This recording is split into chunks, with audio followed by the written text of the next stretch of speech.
life, I've been a performer, a musician, beloved and celebrated by all. But I have a secret. I'm also a playground for sprites and spirits and worse. The voice that rings inside me now is darker than any that came before. Almost caused a bunch of my fans to rip each other to pieces. But you can trust me. I've got this under control. Step 1. Find out who or what is trying to take control of my mind. Step 2. Make it sorry it ever tried.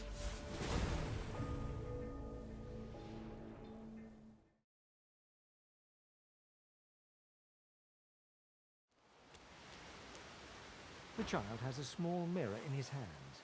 He holds it up at angles, inspecting his eyes, his chin, the crown of his head. He spots you, and his arms snap to his sides. I'm not supposed to talk to strangers.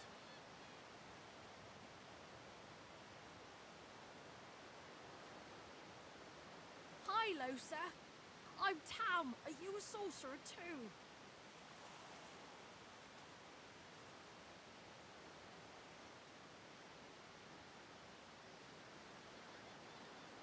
The child screws up his face and looks at you, hard.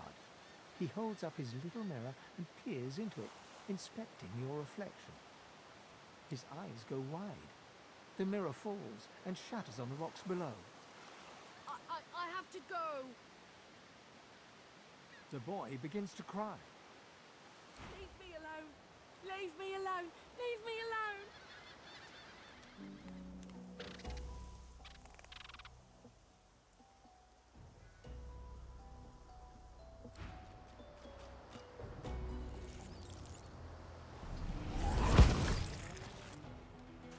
I thought these bloody collars were supposed to keep those things at bay. You spot a strange lizard gazing over the water with a steady, malcontent stare. His skin is of a bright, blood-red color. Could he be... Yes, you recognize him from the ship. It would seem you're not the only one who survived the tentacles of the deep.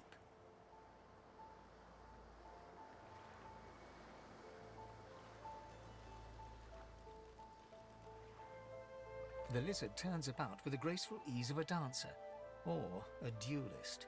You lock eyes with his, two smouldering embers that sizzle your very soul. Yes, I imagine you do.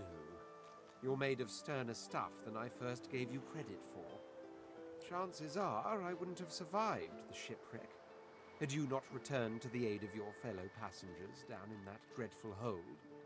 You have my gratitude. Hand over heart, he salutes you with a bob of the head. More than a nod, though less than a bow.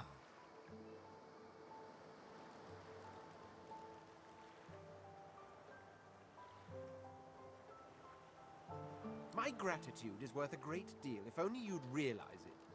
But of course you don't, so we'll leave it at that.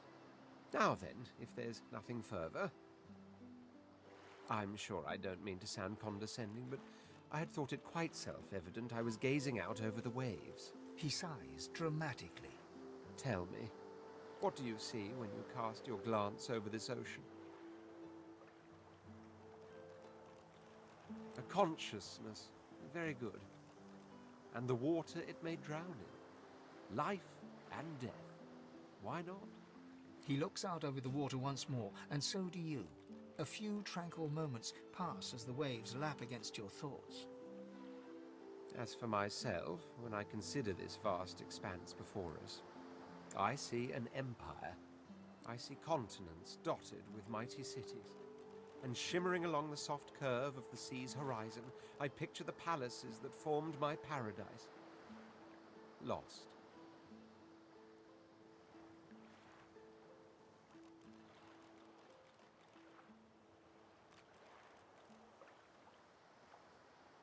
Of course, it's rather specific. Quite obviously, I'm musing over the very actual empire that I lost. Suddenly, having all the air of being deeply offended, he stares at you with utter incredulity. Well, don't just stand there gawking like an ape at an abacus. Or do you really mean to tell me you don't know who I am? Well, more's the damn pity, isn't it? For I am the Red Prince, the All-Conqueror, the World-Tamer, the Spouse of the Sun. Of course you know me. There's a brief moment's pause, during which his grandiloquent pose deflates ever so slightly. That said, I suppose I must own up to the fact that I find myself rather in between all-conquering and world-taming opportunities at the moment. The grandeur that is my fate has hit a bit of a snag. But never you worry. For the throne I was destined, and my throne I shall have.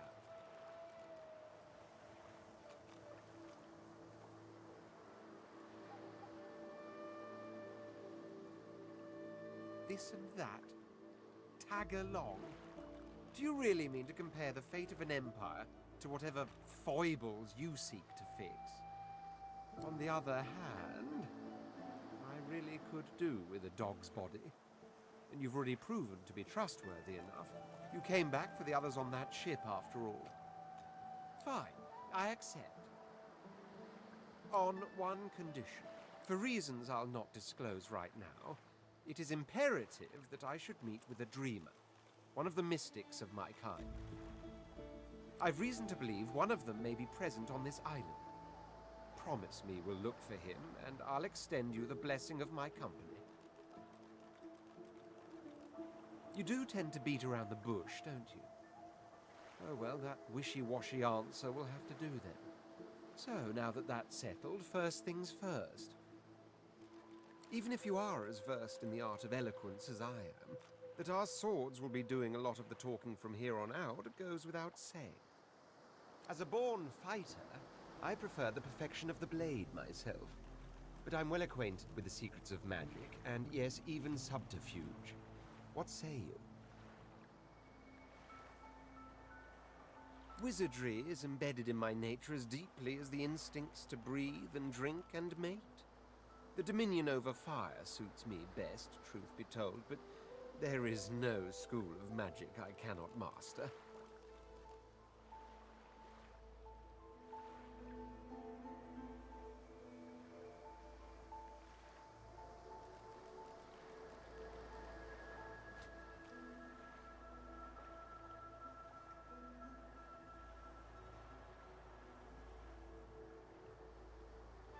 Very well. Onwards, then, to victory or death.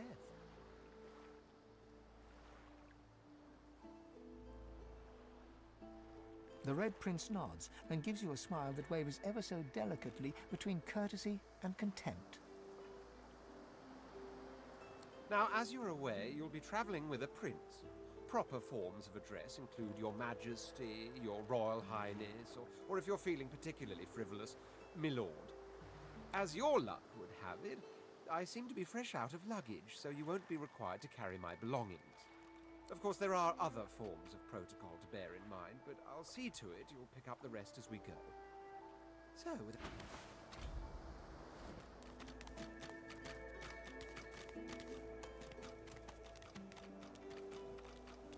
I wonder where this leads. As the alcove opens up, you see the same skeleton that you met on the boat before it sank. He's still not wearing his mask. He's leaning over a corpse, prodding and pulling at the skin of its face. Bugger. How on earth am I supposed to... Oh. Perhaps... Skeletal fingers reach down and grip the skin of the dead man's face, pulling sharply upwards. After a few more tugs at the man's cheeks, the skeleton relents, letting the head drop to the ground with a damp thud. Damnation. That stuck fast. I wonder, does the beard act as some form of anchor?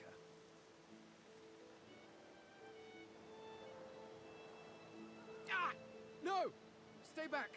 Don't... Oh, it's you. I must admit I'm surprised. Perhaps you're more buoyant than I suspected. It seems the human that stole my mask was rather more resourceful than I gave her credit for. I chased her here, but she rather seems to have given me the slip. Thus, He turns back to the body, prodding at its face cautiously. why, its face, of course. What other use would I have for some rotting corpse? A face that seems rather stubbornly attached to his skull. I would normally employ a tool to delicately but viciously rip the face from the body. I could then craft a mask to hide my bone. But as I lack such a tool, The skeleton grabs the corpse by the cheeks and pulls hard, grunting in frustration as the body's skin holds firm.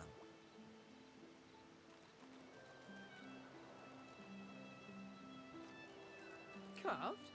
Please, you hardly think I am one of your breed, do you? You have never seen anything like it because you have never met anyone like me. Simply put, I am an eternal, and you are not. You have my sympathies. Indeed, no one seems to have the good taste to be. My people are rather absent. At least from this realm. As for the others, well, there is an excavation site at the Black Pit's oil fields. Perhaps there I'll find my answers. A cult? Hardly. We were a race that existed before the idea of race was needed. We were all one.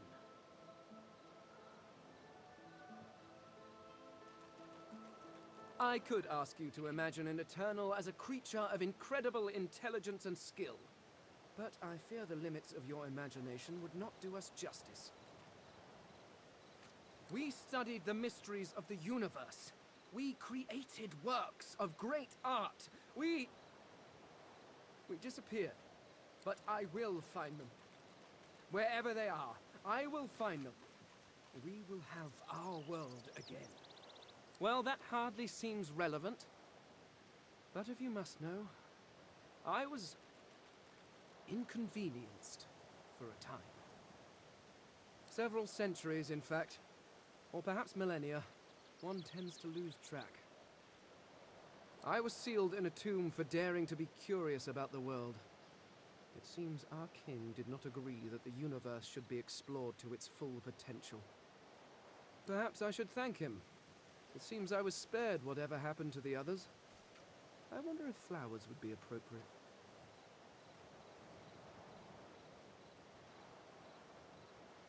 Ah, well, that is the curious thing. They are clearly absent from this world, and yet they are everywhere.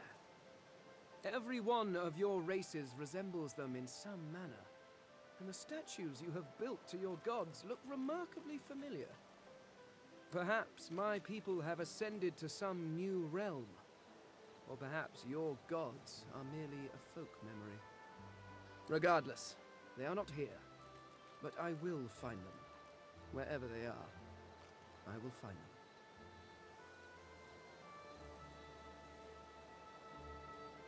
I suppose, circumstances being what they are, it could be advantageous. You seem more at ease in this world than I. A guide would certainly be useful. Excellent. While we are conversing, perhaps you notice that I am rather skilled in, well, all things. Of course, the arcane arts are my little speciality, but being a brilliant wizard does not mean I cannot handle blade or bow. So, which do you require for this enterprise of yours? Someone with a little muscle. Really? I am adept as any in the fine art of hitting people with sticks. But what exactly are you looking for?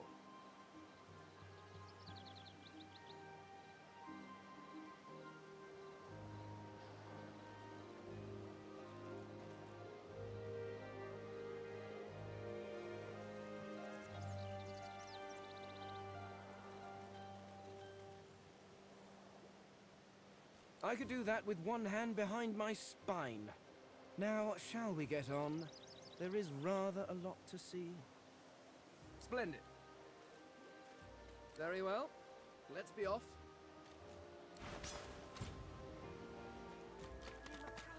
Stay back, sorcerer, and stay silent. Our Godwoken speaks. We know you've been helping sorcerers escape, Atusa. We have proof. I'd sooner cut my tongue out than lie to you, Alexander. I know nothing of any escapees. If you can tell the Godwoken no more, your tongue is of no use. Cut it out. This can't be serious, Alexander. Come! You should know by now to obey your superior, Magister, whatever she may ask. Atusa pinches the tip of her tongue with 2 fingers and brings her dagger to its root. Her eyes squeeze shut. Drops of blood form against the dagger's edge and quickly fall to the ground. She groans.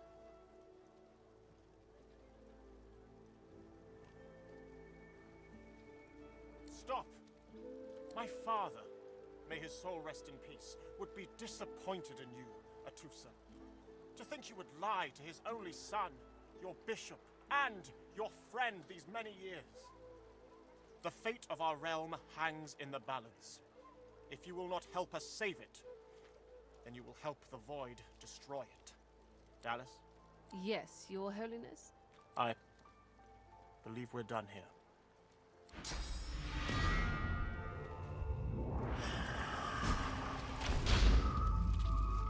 What a waste. Come, we'll be needed elsewhere.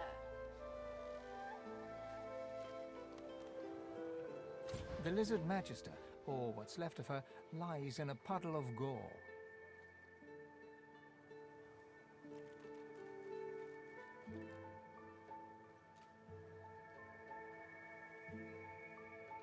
She was a lizard, yet a magister.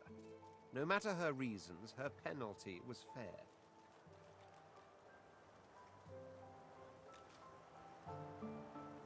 These creatures are so prone to violence. Naturally, the weaker specimens suffer.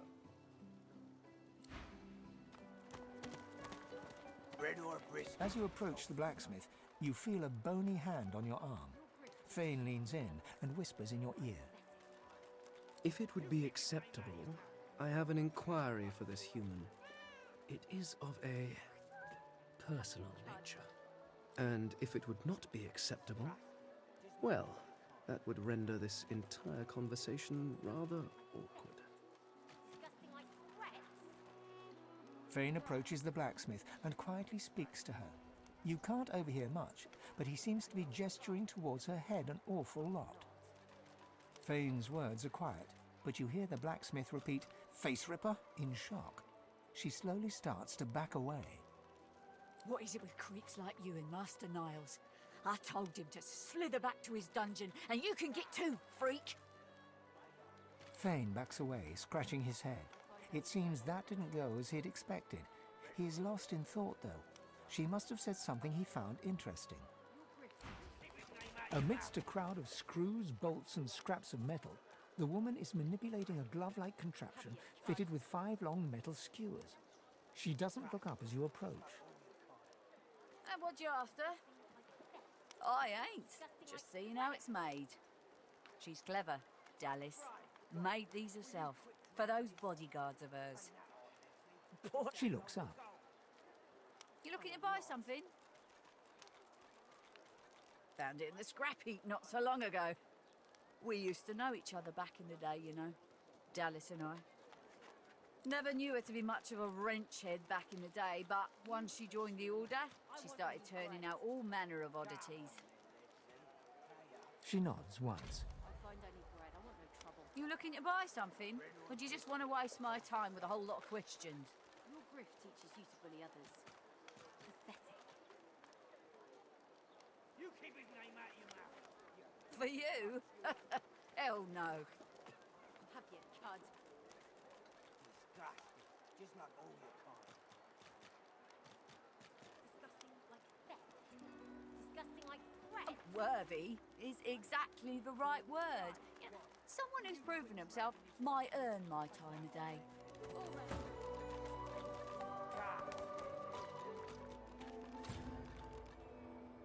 Amid the squalor of Fort Joy, you suddenly spot an elf with diamond features, regal and radiant, but cold too, and sharper than any knife. She was the one who sat rolling dice in the ship that went under, deciding fates with every roll, or so she said. Her eyes are focused on a lizard some distance away, and you get the distinct feeling he's an unfortunate man indeed to be trapped in her tiger-like gaze.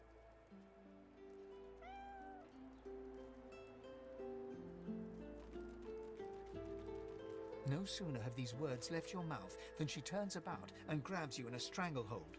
You feel the tip of a long needle being pushed a little ways into your neck. You caught me off guard. No one catches me off guard. Better tell me who you really are, or this time I'll let my needle do the licking.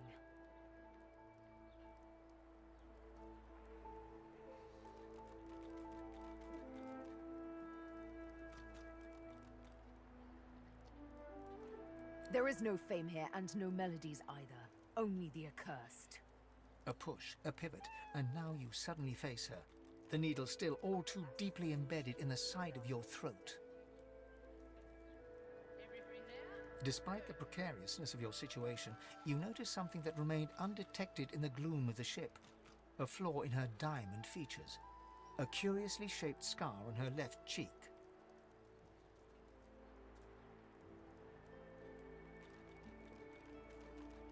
Let me tell you a little story.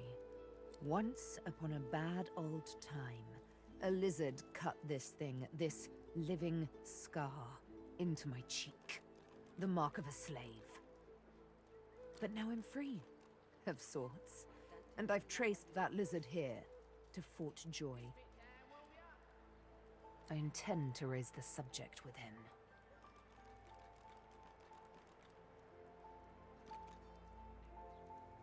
She drives the needle in deeper and whispers. In truth, it does not matter in the least who you really are. You saw me mark my prey. You could warn him, save him, or kill him before I get my chance. That makes you a liability. That makes you needle feed.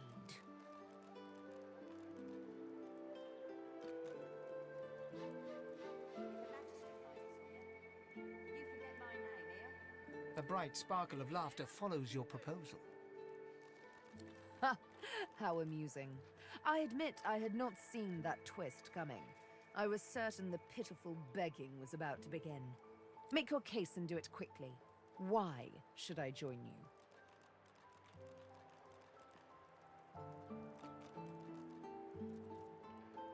I will.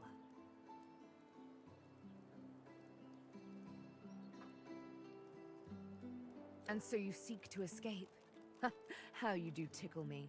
Most of the misguided deers around here would argue such a thing is impossible.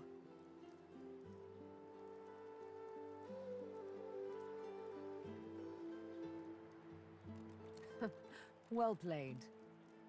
Oh, little needle mine, what should I do? Push or pull? The agony of choice. You know what? Today is a rather fine day. Sunshine and an easy breeze. Yes, I'll let you live. I'll even agree to travel with you, provided we talk to that lizard I mentioned. I'm not quite sure the weather will save him. With a casual flick of the wrist, she withdraws the needle from your neck and smiles, as if she just invited you to sit down for tea. Let's discuss our respective roles then, shall we? You, me, and Death will be playing many a round of hide and seek. So, what role would you like me to play?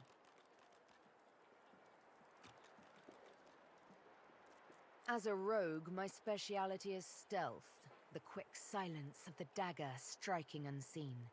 That said, I'm perfectly lethal wielding any weapon or magic. So, the choice is yours.